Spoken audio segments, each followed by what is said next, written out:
कार्तिक साहेब ते आपल्या कंपनीचे इन्व्हेस्टर मेहता साहेबनी राणे साहेब आलेत. ऐक, त्यांना एक काम कर, त्यांना कल्टी दे, सांग त्यांना मी ऑफिसमध्ये नाही. जा. अरे साहेब, या या या. तू बघत काय बसलायस? अरे जा, साहेबांसाठी ज्यूस घेऊन ये, चहा कॉफी वगैरे काहीतरी आण. जा जा जा जा जा जा. मिस्टर कार्तिक साळगावकर, काय चाललंय कंपनीत? काय चाललंय सर? 10 लाखांचा लॉस झालाय, कसा भरून काढणार? ते साळगावकर साहेब होते ना तेव्हा 1 रुपयाचाही गडबड झाली नव्हती. हो साहेब, अहो मी पण साळगावकरच आहे. असाल तुम्ही साळगावकर, पण तुम्ही इंद्रजित साळगावकर नाहीत ना, आणि तुम्ही त्यांच्यासारखं बनवू शकत नाही. हे बघा, बाहेर वेंडर आम्हाला प्रश्न विचारतायत, तुम्हाला नाही. अहो साहेब, तुम्ही शांत व्हा, आपण आरामात बसून बोलूयात ना. कसं आहे ना साहेब, इंद्रजित साळगावकरांनी ना ही अख्खी कंपनी ना कचऱ्याच्या टोपलीत टाकली हो. असं तुम्हाला वाटत असेल, पण इंद्रजित साळगावकरांनीच ही कंपनी मोठी केली आहे. पण तुम्ही आल्यापासून लॉसवर लॉस होतोय. तुमच्यामुळे आमचा 10 लाखाचा लॉस झालाय, तो तुम्ही भरून द्यायचा. 10 लाख कुठून आणू मी? हे बघा, पैसे भरा नाही तर ऍक्शनला तयार राहा. अहो साहेब ऐका ना, अहो साहेब, अहो शहा साहेब, अहो.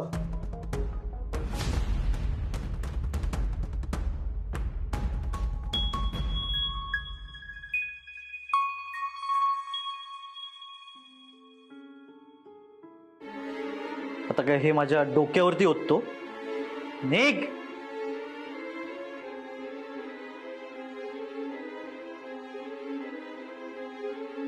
ट्रान्झॅक्शनची फाईल घेऊन यात.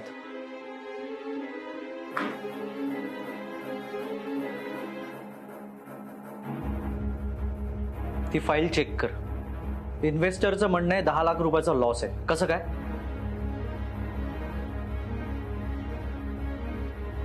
सर, तुम्हीच हे सगळे पैसे खर्च केलेत. पत्ते खेळताना पैसे हरलेत तर तेही तुम्ही इथूनच घेतलेत. तुमच्या सगळ्या बॅटिंगचा खर्च सुद्धा कंपनीच्याच अकाउंट मधून झालाय.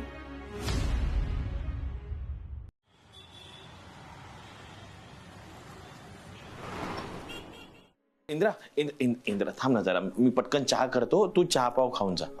उशीर होतोय सर तुम्हाला, मी नंतर 2 मिनिटात करतो ना इंद्रा, थांब ना. सर तू ऐक ना, खरंच उशीर झालाय मला. Good morning. Good morning. Good morning. कसं आहे साळगावकर? मी ठीक आहे काकू, तुम्ही कसं आहे? मी पण ठीक आहे. या मॅडम, या मालती काकू. सत्तूच्या महालात तुमचं स्वागत आहे.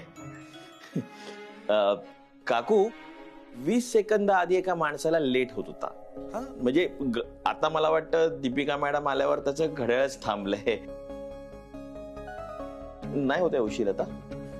तुला तर माहितीच आहे ना सत्तू, अरे यांच्या प्रेमामध्ये एवढी ताकद आहे ना, ते खरंच घड्याळ बंद करतील बरं.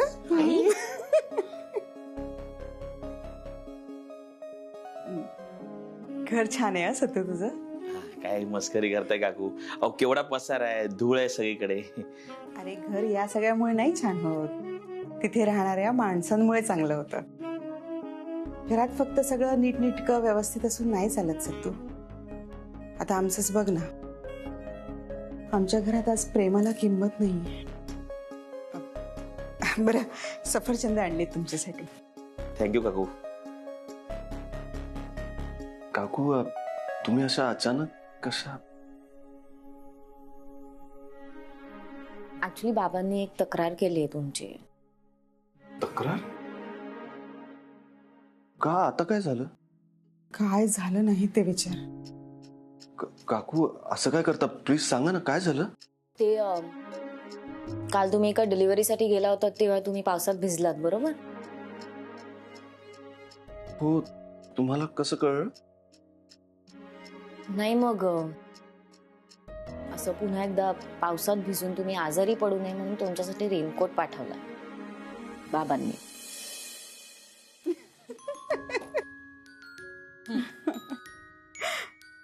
तुला काल पावसात भिजताना पाहिलं ना त्यांनी, काही बोलणार नाहीत ते, पण खूप वाईट वाटलं असेल त्यांना, म्हणून तुझ्यासाठी रेनकोट पाठवलाय. साळगावकर, तू आता काळजी करू नकोस. तू एक दिवस यांचं मन नक्की जिंकणार, मला खात्री आहे. बरं असं तू एक काम कर, मला प्लेट आणि चाकू दे. साळगावकर न खाता चालला होता ना, मी त्याला सफरचंद देते. आण. हो हो दे. या.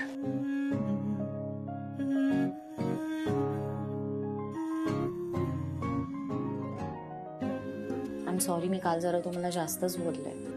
मला तुमचा अपमान सहन नाही झाला.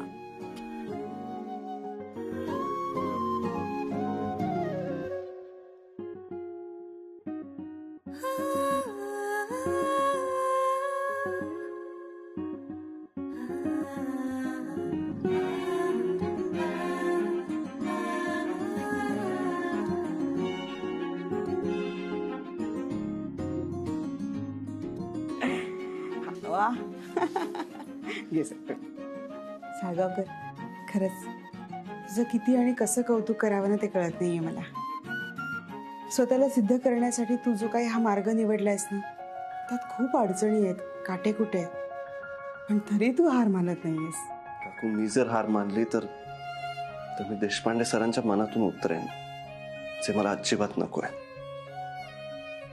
बाकी प्रेम तर आहेच आणि ते कायम असणार. बाबू काका, जरा फोडणीची तयारी करा ना. कांदा चिरला की मी घेऊन येते. अरे कार्तिक, अरे कामाची फाईल आहे ना, अशी काय फेकतोयस? आई, माझं ऑलरेडी डोकं खराब आहे, तू अजून करू नकोस प्लीज. अरे मी एवढंच विचारलं ना की ती कामाची फाईल आहे अशी का फेकतोयस? अरे या कामामुळे 2 पैसे कमवून आणतोस घरात तू. हे बघ, तू असा लक्ष्मीचा अनादर केलास ना तर लक्ष्मी टिकणार नाही तुझ्याकडे. बोल, तू फक्त मलाच बोल. नाही करणार मी पैशांचा आदर. काय करणार आहेस? अरे काय चाललंय तुझं? का असं तणतणतोयस तू? कार्तिक शांत हो, मी तुझ्यासाठी थंड पाणी आणतो. काय झालंय कार्तिक? हे बघ आई, उगाच चौकशा करू नकोस. इतके वर्ष मी या घरात राहतोय, कधी कसा आहेस म्हणून विचारलंस का? आज तुझा लाडका मुलगा नाहीये तर लगेच चौकशा करतेस माझ्या. कार्तिक, मुळात ना तू हा विचार मनातनं काढून टाक. तू आणि इंद्रा दोघंही माझ्या पोटी जन्माला आलाय. मी तुम्हा दोघांमध्ये असा भेदभाव कशाला करेन? अख्ख्या जगाला माहितीये तू आणि तुझा लाडका मुलगा माझ्याशी कसे वागलात ते. उलट तू स्वतःकडे बघ की तू त्याच्याशी कसा वागलायस. सतत स्वतःला त्याच्यापेक्षा वरचढ दाखवण्याचा प्रयत्न केलास आणि त्यात बुडत गेलास तू. पण एवढं सगळं होऊन सुद्धा बिचारा इंद्रा सतत तुला हात देत राहिला, त्यातनं तुला बाहेर काढत राहिला. आता हात द्यायला इंद्रा नाहीये तर अशी आदळापट करतोयस. हे बघ कार्तिक, तसं असेल ना तर मी तुला शेवटचं सांगते. ही कंपनी इंद्राने उभी केली आणि ऐती तुझ्या हातात दिली. ती तरी नीट सांभाळ. कार्तिक, हे थंड पाणी घे आणि शांत हो.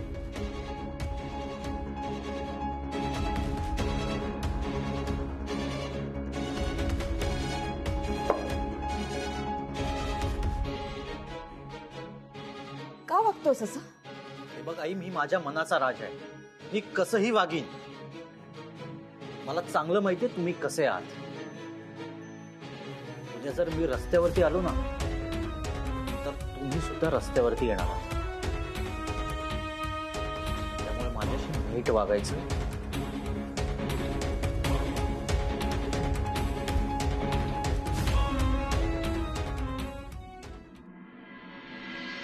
हे बेबू, बरं झालं तू आलास.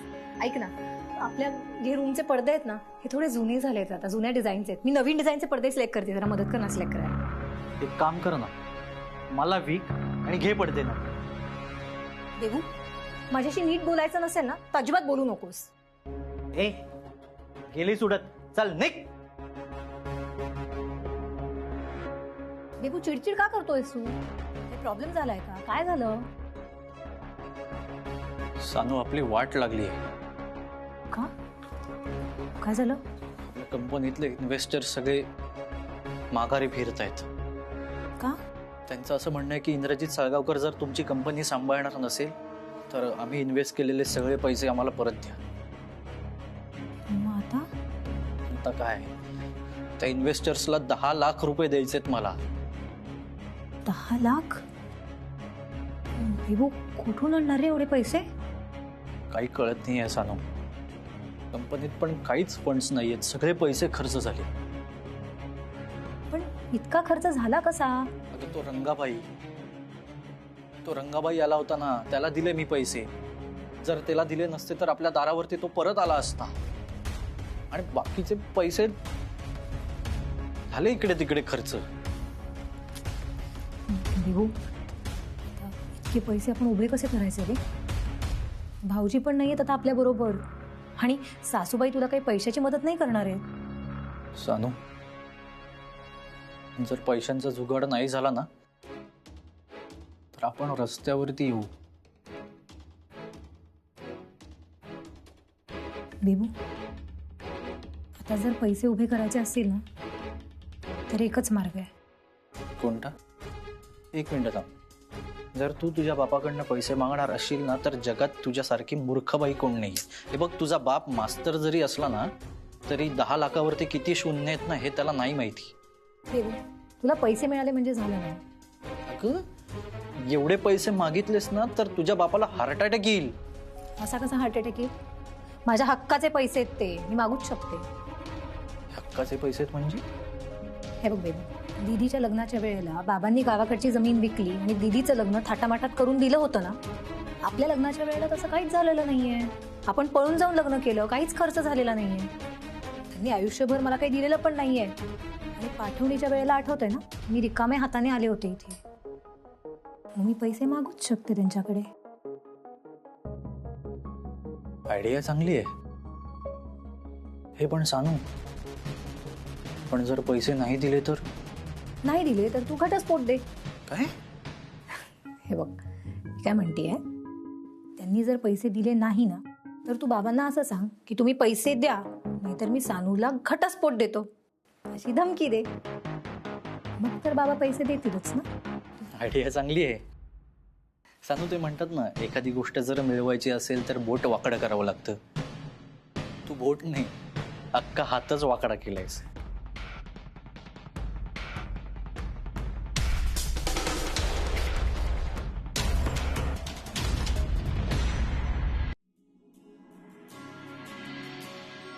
बाबा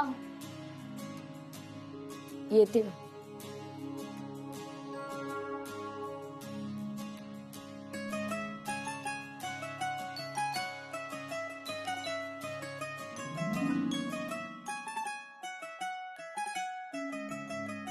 बाबा काल तुम्ही स्वतःच त्यांच्यासाठी रेनकोट आणला आणि तुम्ही बघताय ते किती कष्ट घेत आहेत.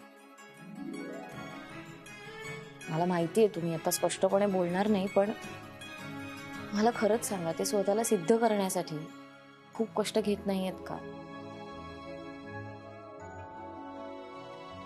येते. गुड मॉर्निंग सासरे.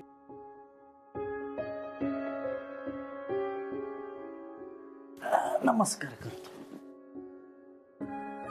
अहो सासरे, आशीर्वाद द्या. त्या गुंड विद्यार्थ्याला तुम्ही आशीर्वाद देता आणि माझ्या साऱ्या मुलाला तुम्ही आशीर्वाद देत नाही म्हणजे काय? पण तुम्ही दोघं अचानक कसं काय? अगं आई, माझं लग्न झालेलं असलं तरी अजून या घरावर माझा हक्क आहे. आम्ही कधी येऊ शकतो ना. दीपू, कसा चेहरा झालाय ग तुझा? बेबू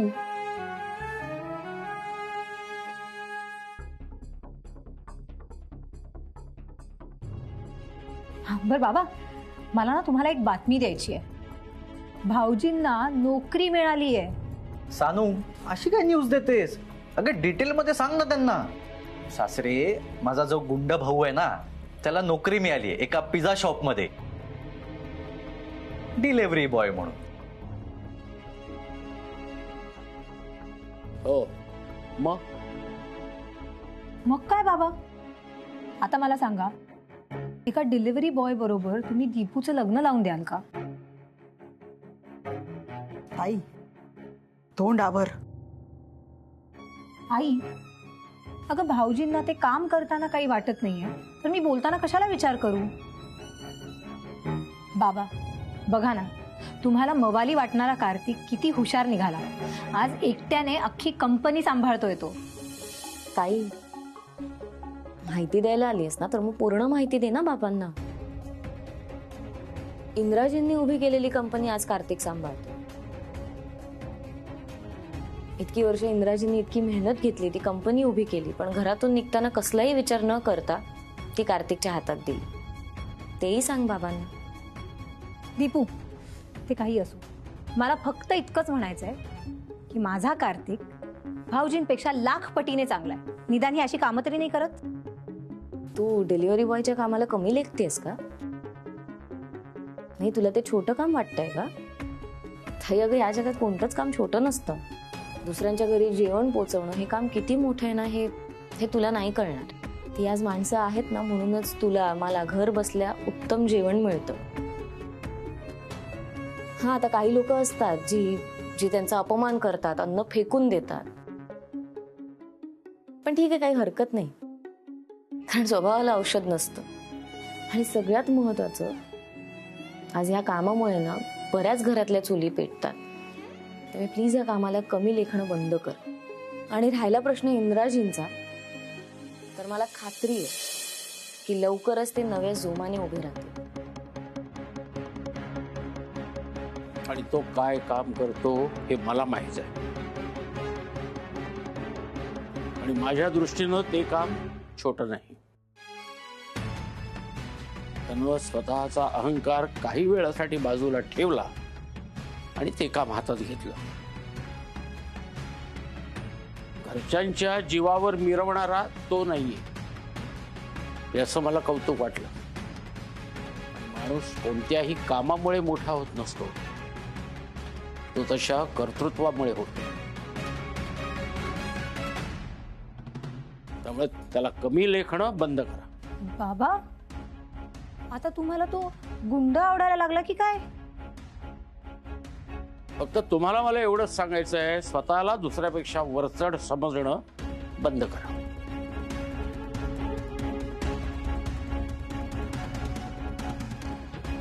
दीपू, तू निघ, तुला उशीर होईल. येते आई.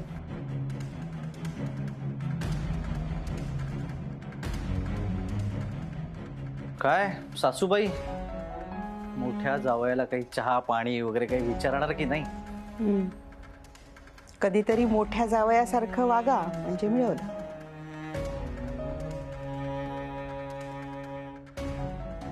मी चहा ठेवते. मी काय म्हणतो, चहा ठेवाच तुम्ही, पण आपण दुपारचं जेवण करूनच जाऊयात ना. चालेल ना.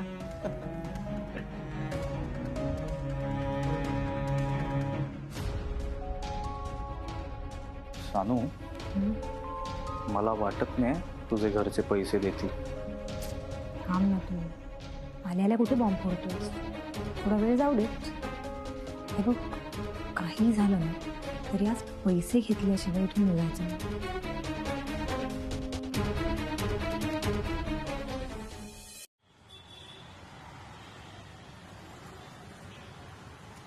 Good morning madam.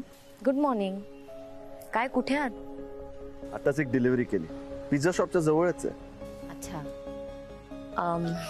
ताई आणि कार्तिक आलेत घरी. काही म्हणाले का ते? काही नाही, तेच नेहमीच. मला रिकव्हरीला जायला उशीर होत होता म्हणून मी निघाले. वा मॅडम, रिकव्हरी करण्यात अगदी एक्सपर्ट झालात आता. कसलं काय, तिथे गेले ना की कोणी दादच देत नाही. एकही रिकव्हरी व्यवस्थित झाली नाहीये तुम्ही गेल्यापासून. मॅडम, कोणी त्रास देत आहे का तुम्हाला? हो, त्रास नाही, पण कसं आहे, काही माणसांना सरळ सांगून कळत नाही, ते आडमुठेपणानेच वागतात. मॅडम, तुम्हाला कोणी त्रास देत असेल तर आधी मला सांगा.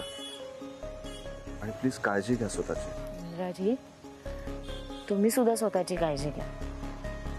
माझ्यापेक्षा जास्त त्रास तुम्हाला होतोय आणि मी सगळं पाहिलंय माझ्या डोळ्यांनी. मॅडम, उशीर होत असेल ना तुम्हाला? एक काम करा, तुम्ही आता निघा, आपण बोलू नंतर.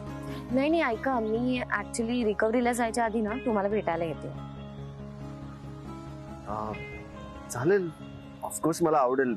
फक्त एक प्रॉब्लेम आहे मॅडम. काय झालं? तुम्ही भेटायला आल्यावर जर मला ऑर्डर आली तर डिलिव्हर करण्यासाठी जावं लागेल. नाही, बरोबरच आहे. आता काय माझ्यापेक्षा जास्त प्रेम तुम्ही तुमच्या कामावर करायला लागलात ना. खरंच वाटतं असं तुम्हाला? तुमच्यापेक्षा जास्त माझं कोणावर प्रेम असेल? नाही, तसं होऊ दे कधी, मग मी बघते तुम्हाला. बरं ऐका, मग संध्याकाळी भेटायला जमेल का? हो, संध्याकाळी वेळच वेळ आहे माझ्याकडे. मग ठीक आहे, मग तेव्हा भेटू. ठीक आहे, भेटूया. Bye madam. हो, बाय.